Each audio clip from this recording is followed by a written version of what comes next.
This learning resource was produced as part of a study called Eternal. It is funded by the Burdett Trust for Nursing. The aim was to explore access to sexual and reproductive health for women and girls with cerebral palsy, CP.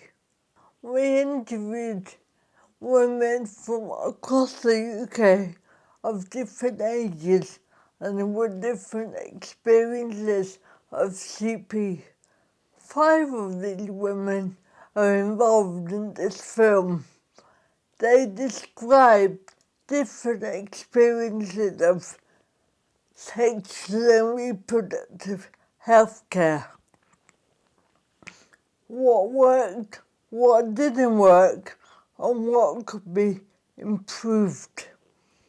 This film is for nurses and midwives and nursing students, and of course any other people who might be interested in the subject. Thank you. As a nurse, I have come across many disabled women in the past. Perhaps not quite so many who have cerebral palsy, and for many of us it's a fairly rare occurrence. And we don't really get taught much about it, I don't think, in our training or in our CPD opportunities. And we think that if we do things right and we make reasonable adjustments and we are understanding, and lots of people that we've talked to who are nurses and midwives have said that's what they always do, then things will be okay. But we've realised that it's not always as easy as it could be. And particularly as women are going through getting older and dealing with different stages of their life, and particularly around their sexual and reproductive health, daily living is hard. And the way nurses and midwives interact with people can make quite a difference to how easy or not that journey is. So when you're listening to the tales that we're about to tell here, from the wonderful people who've participated in this film, have a listen, because I think you'll hear that their stories are perhaps not quite as rosy always as we'd like to think they should be when we're providing good care.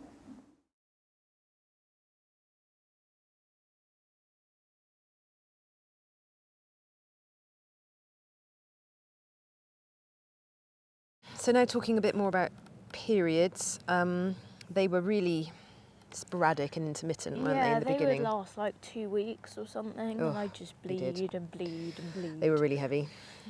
So one thing that's really embarrassing is that I can bleed through things that I'm sitting on. So at home, I have to have like a bath towel to sit on. Yeah, if you're sitting on the sofa or a chair, even though he's got a sanitary towel on. Yeah, because sometimes when I put it on by myself, it can kind of curve at the bottom, so it doesn't catch it straight on. Yeah. So his leg likes to go over to one side, so that pushes the towel over, I think, and then you bleed not on the towel, which is a bit awkward. So yeah, which means I have to be more on it.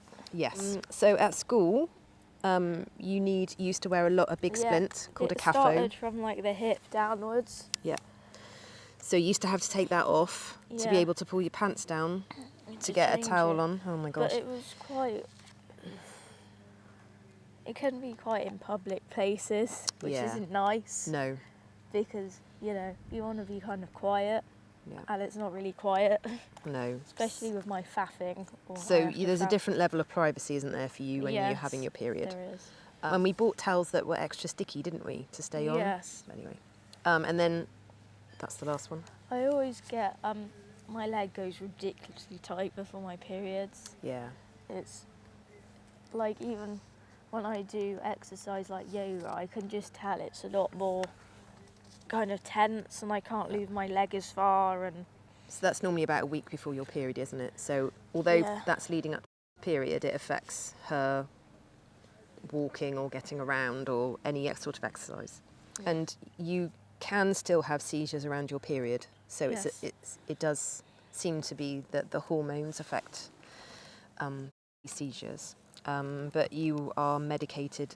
The reason I mentioned that was she was on a particular medication for controlling tone, and her periods went completely out of whack. Yeah, they really just... It was really weird. I felt like I was just starting them again. Yeah. It was so kind of a mess, Yeah. really.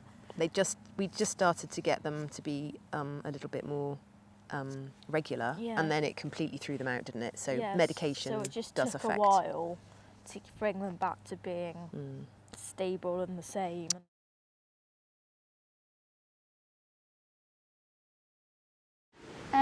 Okay, so when I started my periods, I was 13 years old, and at that time I didn't have a diagnosis of cerebral palsy, but I had a lot of difficulty with my fine motor skills, and so when people were talking about ways to manage periods, like using tampons and pads and things, I realised quite quickly that actually these were really difficult things for me to use and to manipulate with my hands. Certain ways of managing menstruation were not really accessible to me, like using a tampon was really, really difficult. And so that really fed into the whole process being really negative, and I felt even more ashamed and embarrassed about it. And as I got older, it didn't really change, and there weren't really many avenues for me to explore in terms of sort of getting any support with that, because no one spoke to me about it, and still now there doesn't seem to be any kind of space where people talk openly about the difficulties of kind of managing or using those products.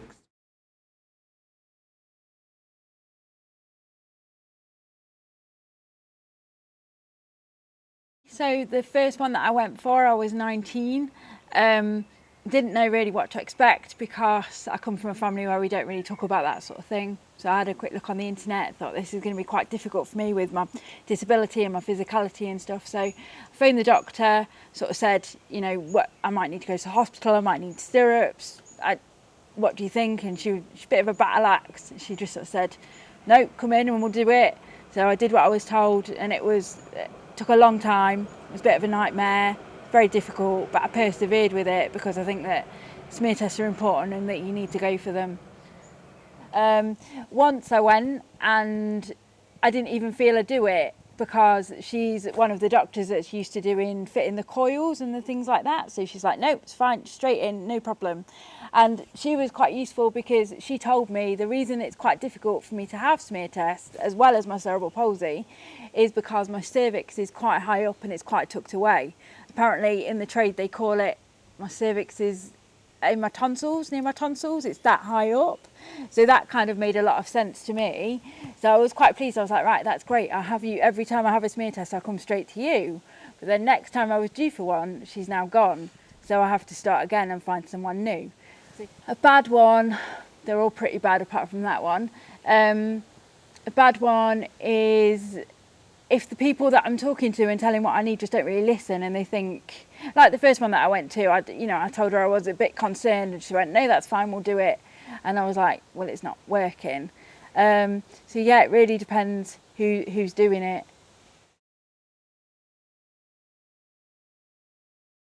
My best appointment was for my second mammogram that I had not that long ago, really. It was good because I knew what to expect from it because I'd already had one previously. So I knew what to wear, I knew where to go, I knew about the access and what I needed to bring, and it was more relaxed. Also, I requested a longer appointment, and that helped move about because, you know, you've got a lot to do in the Bamble World. We've got to get your kit off, we've got to get, you know, get into, you've got to get into position, you've got to be turned this way and that way. So, yeah, and the second time, the ladies knew what to do with me. The first time, it was a bit of a squash.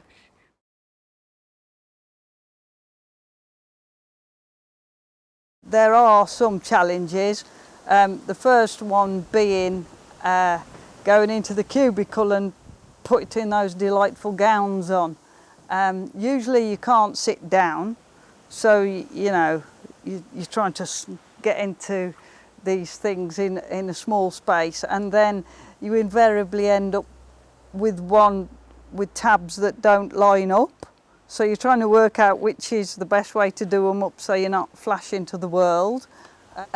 So when I got the first letter, I read it, and it gave me an address of a car park to go to use one of those like porter cabin van things, and I thought, oh, that doesn't sound easy for me. And then right at the bottom of the letter it said, if you have a disability or if you might struggle, then ring this number, which I did.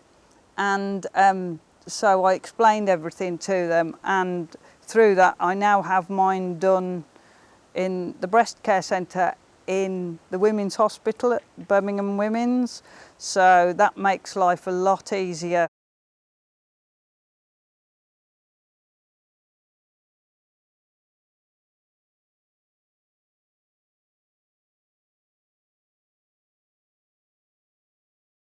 Antenatal was pretty crap. Antenatal was like I think I've previously described it as almost a traumatic experience, because you, as a person with cerebral palsy and epilepsy and whatnot, you're treated as a tick box exercise. So you, rather than being first-time mom who knows their body, you are treated like a list of symptoms and a list of risk factors, which actually made pregnancy really hard to enjoy.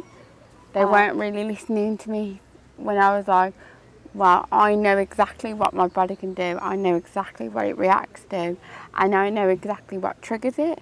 And I was trying to explain to them physical trauma doesn't trigger my epilepsy, doesn't trigger my CP. And I was trying to explain them, because of my CP, water is a really good pain relief for me, and it's a really good relaxer for me, but they just wasn't having it. In the end, I had to go privately. Now, I'm quite privileged in that I have a partner with a good job.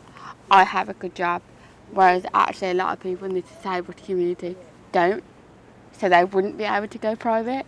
I ended up transferring hospitals at 31 weeks pregnant to get into a midwife-led unit. Now, they were brilliant. They treated me like an individual. They listened to what I couldn't do. Unfortunately, due to COVID, that midwife-led unit got shut down, so I had to pay for private midwives, and ended up going with a home birth, which was an incredible experience.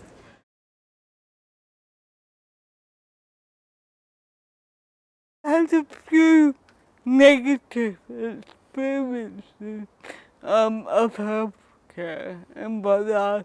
I think the worst one was when I was expecting twins, and I had a midwife appointment on the Friday, and I wasn't happy.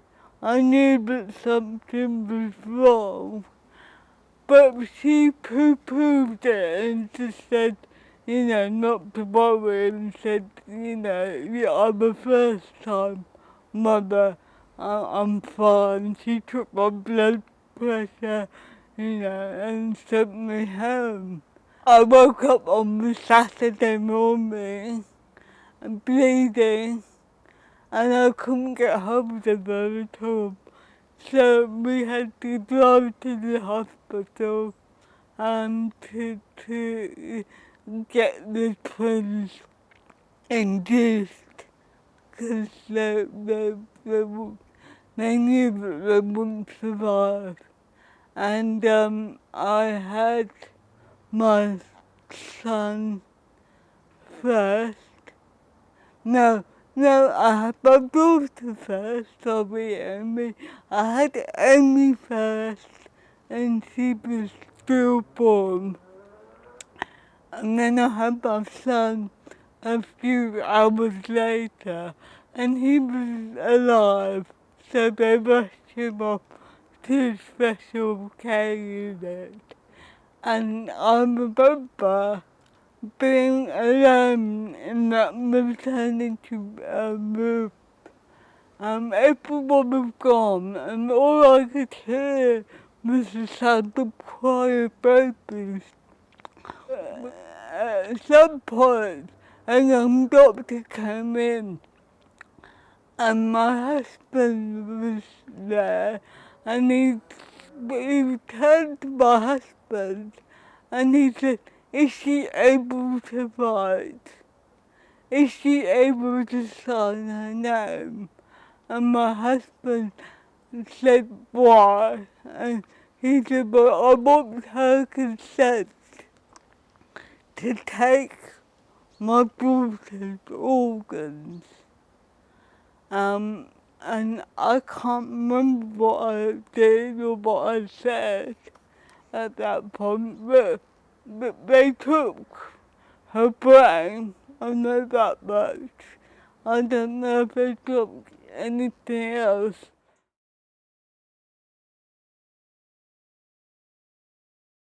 Both births were natural. So the issue I had when I had Nikki was that they wouldn't move the cot over onto the left-hand side of the bed for me, because they didn't want two babies either side of the curtain. They weren't allowed to do it, I think, because of infection control. So I was really stuck, because they didn't allow me to use incontinence pads on the bed to change a nappy. So I had to wait till either a midwife was free, or if I had visitors, for them to change her. And it was quite distressing, actually, hearing her cry and not being able to do anything for her. They kept me in for longer than they normally would, because they wanted to see how I managed looking after him. Could I hold him? I fed him myself, so it's getting used to holding him so that he could latch on, and so that I wasn't going to drop him. So we just used things like pillows to lift my arm up, so that that he felt secure and I felt that he wasn't going to roll anywhere. So they did help me with that, and they also helped me bathing him. Bathing him was the most difficult, because if I held him with my right arm, I could wash him with my left, but I didn't feel secure in holding him. It was difficult. And if I swapped it over so as I was holding him with this arm, then I couldn't wash him properly with this one. So it was a bit of a, I mean, he survived. I didn't drown him. On the last visit of the community midwives, that they had stayed with me longer than they normally do, because they wanted to see how I managed with him at home. The lady who I saw last, she said everybody was incredibly impressed with how I managed.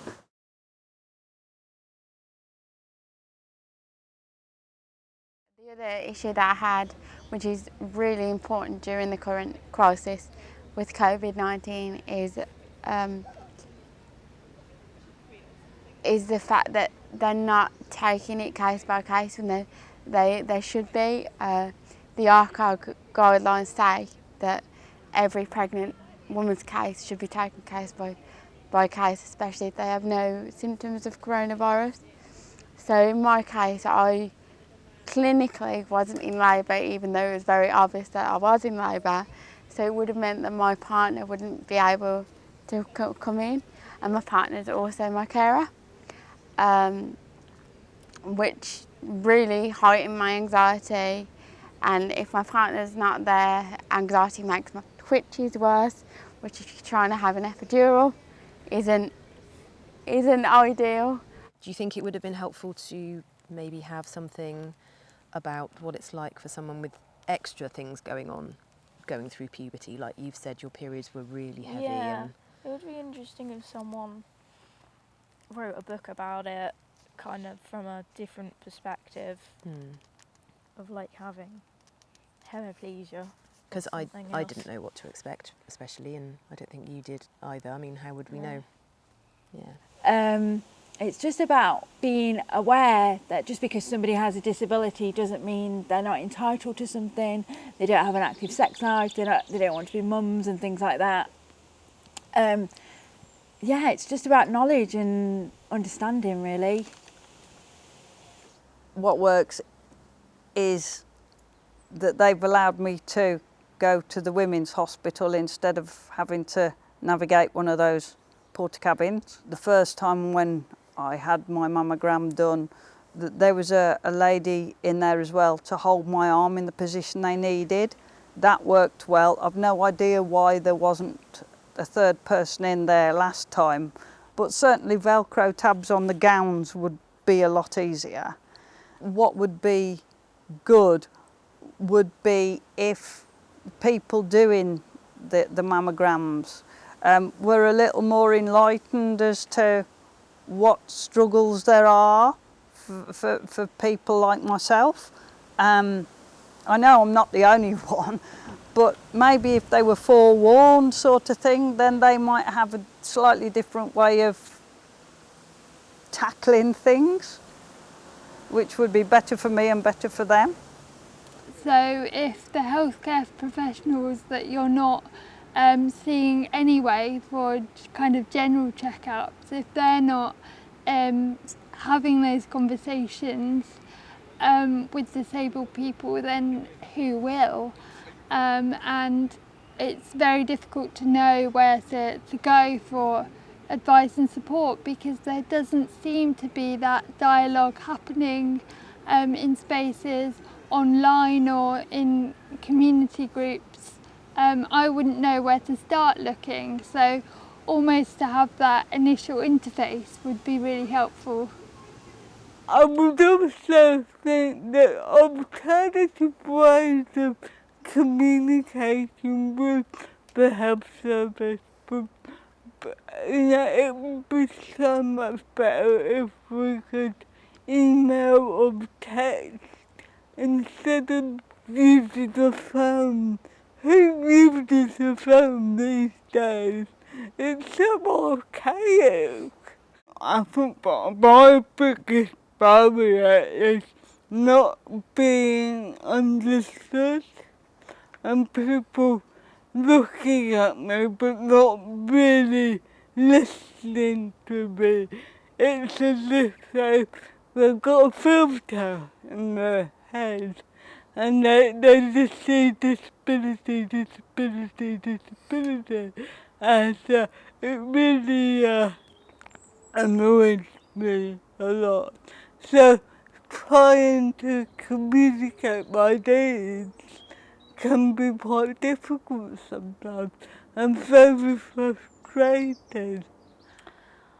I think there's a lot of room for improvement in the health service when it comes to disabled people in general. For me personally, it's to have people that listen properly and that have time to, understand my speech, because it isn't that hard.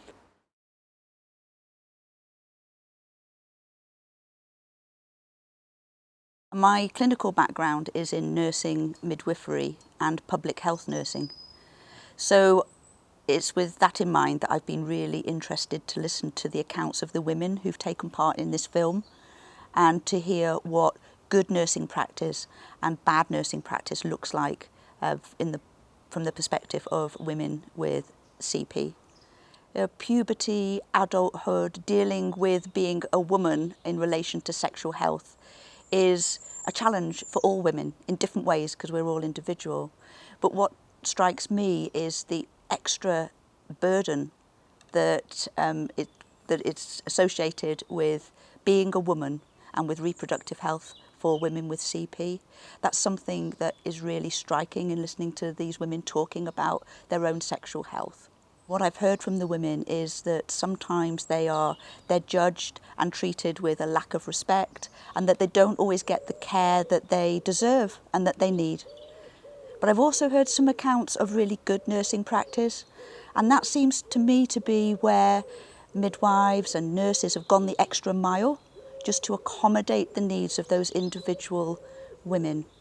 So I think the recommendation for practice that we are really hoping comes from this project is that nurses and midwives, when they're dealing with women holistically, and particularly when they're dealing with their reproductive health, that they're mindful in their practice, that they allow women the additional time that they need, that they take account of physical impairments that impact on that women's care, and that they listen to the women in a really woman-centred way.